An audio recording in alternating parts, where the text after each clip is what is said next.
Halo semuanya, welcome back to my channel. Ya, kembali lagi bersama gua Nurdin. Pada kesempatan kali ini gua ingin mencoba mengajak teman-teman semua untuk mereview salah satu pohon sejuta umat. Nah, penasaran nggak? Pohon apa sih? Dan kenapa disebut pohon sejuta umat? Mari kita ikutin videonya ya. Namun sebelum lanjut, jangan lupa untuk terus support channel ini biar channel ini bisa terus berkembang, berkarya, memberikan informasi serta hiburan kepada banyak orang dengan cara tekan tombol subscribe di bawah ini dan jangan lupa klik like and komennya ya. Oke. Selamat menonton, enjoy. Nah, dan inilah pohon yang disebut pohon sejuta umat nih. Nah, di sini gua akan coba menaiki pohon kersen ya. Kemarin bareng istri ke sana ada nemu pohon kersen di pinggir jalan. Nah, tuh pohonnya itu enak.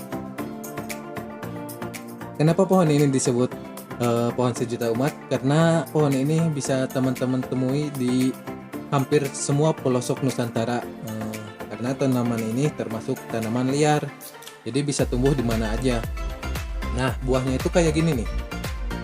Buahnya itu merah, kecil, manis banget rasanya tuh. Kayak aku manis nih. Manis banget rasanya tuh. Dan tandanya udah matang itu warnanya tuh merah. Pohon ini tuh kalau misalkan udah buahnya udah merah, terus nggak dipetik sama kita, suka jatuh sendiri. Nah, di buah yang jatuh itu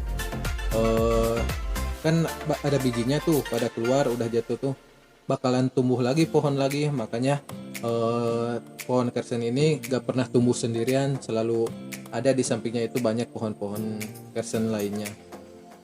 Ini namanya pohon kersen ya, lupa aku ngasih tuh. Ini namanya pohon kersen. Mungkin bagi teman-teman semua generasi tahun 80, 90, tahun 2000 mungkin sebagian adalah yang tahu ya. Nah, ini tuh pohon yang selalu diburu sama anak-anak pada tahun 80 90-an. Termasuk saya waktu itu rela jalan kaki jauh-jauh demi nyari buah ini nih. Buah ini sangat fenomenal, sangat legend di kalangan anak-anak tahun 80 90 ya. Hampir rela dimarahin sama orang tua pulang sore karena demi berburu buah ini. Nah, yang udah matang tuh warnanya merah kayak gini. Terus ada juga yang kekuning-kuningan. Itu juga matang sama manis rasanya, asal jangan yang warna hijau masih kecil, hijau kayak gitu tuh. Nah kalau kayak gini udah terlalu udah terlalu matang. Nah biasanya tuh merahnya merah kayak gitu tuh kalau misalkan udah matang. Nah, perlu teman-teman ketahui, walaupun teman-teman sering lihat pohon ini, pohon hampir di seluruh pelosok Nusantara ini, cuman ternyata pohon ini bukan asal dari Indonesia loh. Mungkin waktu itu kita nyangkanya pohon ini asli dari Indonesia ya, ternyata bukan. Tanaman ini berasal dari Amerika yang beriklim tropis. Nah, ternyata tanaman ini bukan asli dari Indonesia. Pohon ini yang bernama Latin Muntigia calabura. Ya itulah pokoknya mah. Ini berasal dari negara Amerika beriklim tropis nih. Beriklim tropis seperti Peru, Bolivia. Pada tahun 1900-an bibit pohon kersen ini ditanam di Filipina. Dari sanalah pohon ini berkembang ke seluruh Asia termasuk Indonesia. Nah, jadi yang selama ini nyangka pohon ini berasal dari Indonesia, kalian salah. Ternyata pohon ini berasal dari Amerika Latin ya. Cuman dikembangbiakan di Filipina pada tahun 1900-an. Nah, tersebarlah ke Indonesia. Nah, mungkin teman-teman yang belum pernah nyobain buah ini segera deh cobain, enak banget rasanya tuh, manis banget. Nah, pohon ini juga banyak julukannya, bukan hanya di pohon kersen namanya tuh. di berbagai daerah banyak masing-masing punya sebutan sendiri. Ada yang disebut buah seri. Nah, kebanyakan tuh buah seri ya yang terkenalnya tuh. Kalau bahasa Indonesianya buah seri, seri. Nah, terus ada juga yang kersen. Nah, di sini di daerahku namanya kersen. Ada juga yang kersem, beda ya. Kersen sama kersem beda. Terus ada juga ciplukan, ada juga talok, ada juga baleci, ada juga cecenet. Nah, jadi itu banyaknya ya nih.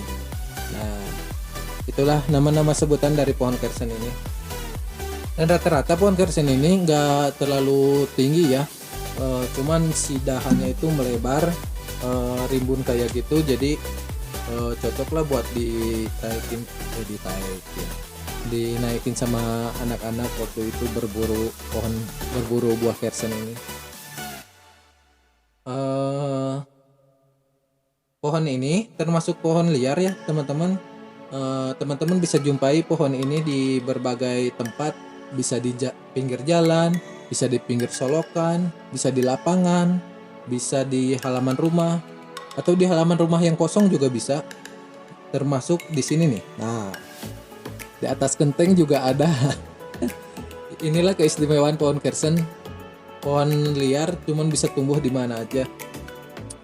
Nah, kebayangkan ini di atas genteng bisa kayak gini. Nah, ini dia kersen tuh kalau udah mulai terlalu matang dia agak menghitam terus jatuh. Nah, mungkin teman-teman juga bertanya kenapa sih bisa tumbuh di mana aja, bisa di atas genteng kayak gitu. Selama ini mungkin teman-teman belum tahu ya. Ternyata pohon kersen bisa tumbuh di mana aja, termasuk di pinggir tembok, di atas genteng. Karena biji kersen itu, alasannya nih, karena biji kersen itu sulit dicerna oleh binatang. Loh, kok bisa? Ya bisalah nih. Buah kersen juga disukai binatang pemakan buah seperti burung, seperti cocodot ya, kelelawar. Seperti kelelawar, tetapi binatang itu tidak bisa mencerna buah kersen dengan sempurna. Sehingga kotoran binatang itu masih mengandung biji-biji kersen yang ketika jatuh di tempat yang tepat, biji itu akan tumbuh menjadi pohon kersen.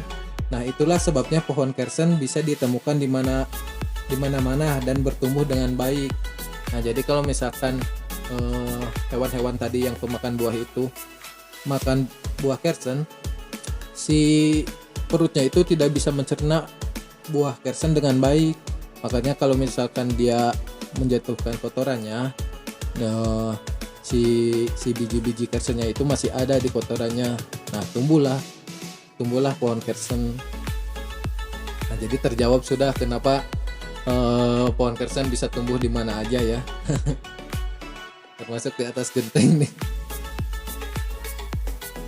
Nah, ternyata khasiat dari buah kersen itu banyak loh teman-teman. Di antaranya bisa jadi antiseptik, atasi kram perut, anti kanker, mengobati asam urat, anti inflamasi, melindungi jantung, dan antibakteri. Nah, selain itu juga banyak ya yang tidak disebutin di sini. Karena pohon ini teman-teman bisa baca sendirilah khasiat dari buah-buah kersen ini. Banyak banget. Ini cuman sebagian kecilnya yang saya rangkum dari internet ya. Fungsi lain dari pohon kersen biasanya itu tingginya itu hanya 3-6 meter. Bisa juga pohon ini bercabang banyak, cabangnya tumbuh secara mendatar sehingga pohon ini memiliki kanopi yang lebar. Karena pohon kersen sangat nyaman digunakan sebagai tempat berteduh.